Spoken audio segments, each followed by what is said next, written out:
Bonjour à toutes les TikTokers. Les conflits sévères de séparation. Tu sais, quand vous vous mettez en couple et qu'il y a un bébé qui naît de ça, qu'est-ce qui arrive, OK, quand il y a conflit? Lorsqu'il y a quelqu'un qui veut kidnapper le bébé, exemple, ou empêcher l'autre parent de le voir complètement. Tu sais, lorsqu'il y a un déséquilibre dans le règlement de la situation.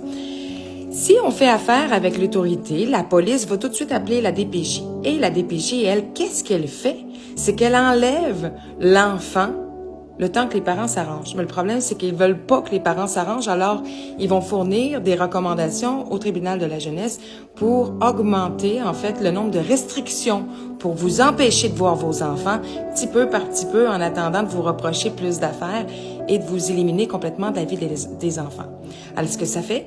Alors, ça fait des enfants qui, au niveau de la DPJ, statut tout de suite mauvais traitement psychologique. C'est ça qui est automatiquement un motif de compromission dès que vous appelez les autorités pour vous demander de l'aide, pour demander la médiation ou demander à une autorité compétente de mettre fin au conflit de façon raisonnable, juste et équitable, vous comprenez? Alors donc, j'espère que je parle pas trop vite. Mauvais traitement psychologique. Un enfant est considéré victime de mauvais traitement psychologique, selon la définition de l'article 38 de la LPJ, lorsqu'il subit de façon grave et continue des comportements de nature à causer préjudice de la part d'un des parents ou d'une personne ou d'une autre personne ou que ces parents ne prennent pas les moyens nécessaires pour mettre fin à la situation. Donc, il y a des comportements, par exemple, qui se traduisent par l'indifférence envers l'enfant. Mais il ne mentionne pas envers l'enfant, fait que ça peut être de l'indifférence envers l'autre parent aussi. Vous comprenez que c'est important de considérer que les deux parents sont importants dans une relation. Sauf que s'il y en a un qui abuse de l'autre parent, en demandant trop de pension, par exemple, ou en demandant des choses déraisonnables, comme de plus voir l'autre parent parce qu'ils sont possessifs, hein, ils veulent tout contrôler. Des fois, il y a des raisons psychologiques à ça, puis on va y voir plus tard. Sauf que là, les motifs de comportement qui sont du très mauvais traitement psychologique, on l'a la définition. C'est l'indifférence, le dénigrement, du rejet affectif, de l'isolement, des menaces, de l'exploitation. Entre autres, si les enfants sont forcés à faire un travail disproportionné par rapport à ses capacités ou par l'exposition à la violence conjugale ou familiale. Alors donc, s'il y a, exemple, une situation de violence conjugale où la dame elle a appelé la police ou l'homme a appelé la police parce que la dame était dangereuse ou l'homme était dangereux, la police est quand même, avec son autorité et son opinion discrétionnaire, capable de statuer de ce qui est équilibré. OK? Équilibré. Le seul problème, c'est que la DPJ, elle n'est pas dans une position où elle est capable, au niveau psychologique, expérience ou formation des intervenantes, sont pas capables de déterminer lequel des deux parents est menteur, lequel qui exagère sur l'autre. Et donc, personne n'est responsable d'essayer d'arranger la situation pour le parent abusé par l'autre parent et pour l'enfant qui est câline coincé entre les deux parents qui aiment. Vous comprenez? Alors, il n'y a pas de situation qui s'explique autrement.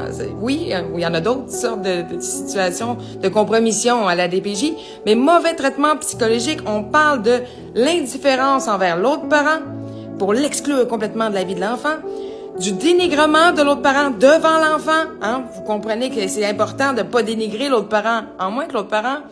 Puis je dis même pas dénigrer, de sens que des fois, il y a un parent qui fait quelque chose qui n'a pas d'allure. Alors, le fait de dire « ça n'a pas d'allure, ça », ben c'est du dénigrement. Alors, on devrait pas dire ça à l'enfant. Sauf que quand l'autre parent démontre vraiment un mauvais modèle pour l'enfant, ben à qui tu peux le dire? À part à l'enfant de « regarde ça, c'est pas tellement conseillé ». OK? Donc, on essaie de trouver un juste milieu dans ce qui est possible et faisable, OK, sur cette terre, quand on éduque un enfant. Hein, vous comprenez qu'on peut pas être responsable de tous les comportements de l'autre parent. Hein? Et pourtant, dans cette formation de programme d'intervention socio-judiciaire, on traite toujours les deux parents de façon égale, de façon tous les deux coupables, et de façon à ce qu'on trouve jamais une solution au niveau psychologique pour arranger le problème qui est de nature de différentes personnalités qui ne s'entendent pas entre elles. Donc, nécessairement, il y a une question de psychologie différente entre les deux personnes. Alors, on va parler de niveau psychologique. Mais si la DPJ ne forme pas ses intervenants ou les forme avec un 300 pages de conneries, comme je vais vous lire dans les prochains jours, dans d'autres vidéos, sérieusement, on a besoin d'aide dans cette société. C'est de faire la part des choses. Et la part des choses, ben, on peut pas mettre ça entre les mains de jeunes étudiantes pas formées, sans expérience.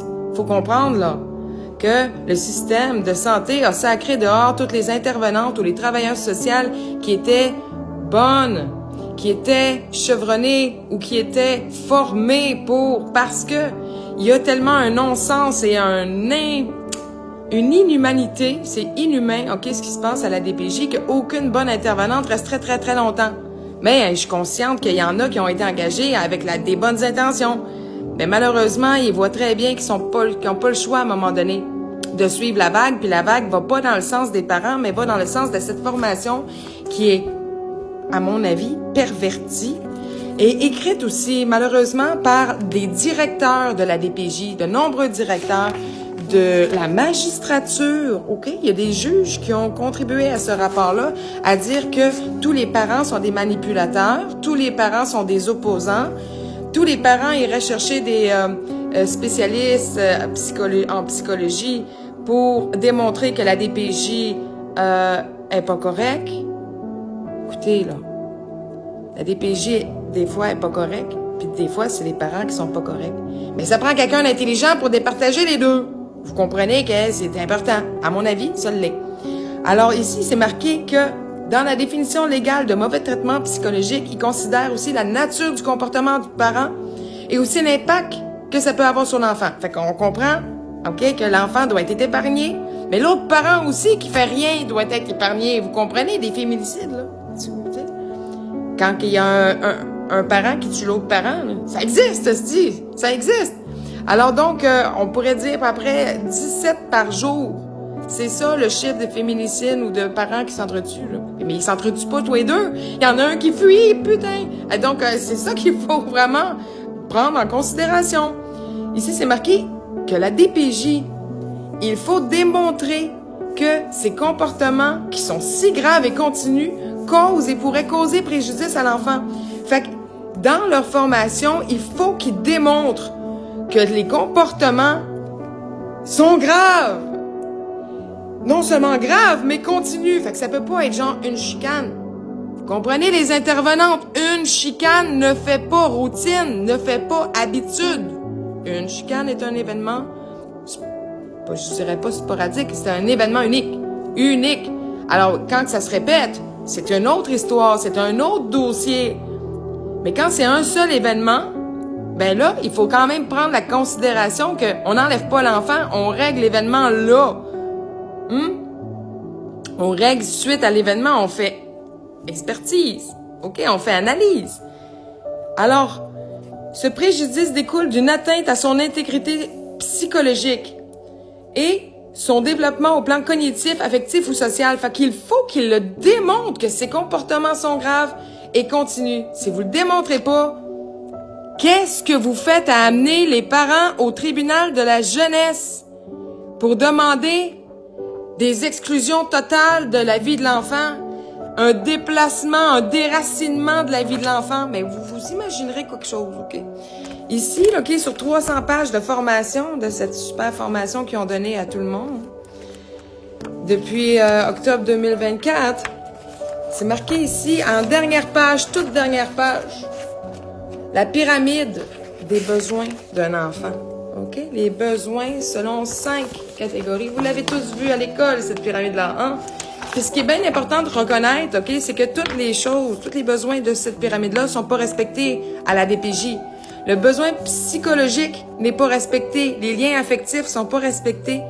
Et l'esprit de la loi n'est pas non plus respecté dans les tribunaux. Alors la DPJ respecte pas les besoins psychologiques et le tribunal de la jeunesse ne respecte pas la sécurité, ni l'appartenance et l'affection que l'enfant doit maintenir pour respecter ses besoins. dont vous devez voir à l'intérêt supérieur. L'estime de soi, quelle estime de soi l'enfant peut avoir quand vous respectez pas les parents et que vous le faites devant l'enfant? Réalisation de soi, comment qu'il va le faire s'il voit que ses parents, chaque fois qu'ils essayent quelque chose, ils se font taper ses doigts? Estime et réalisation, est-ce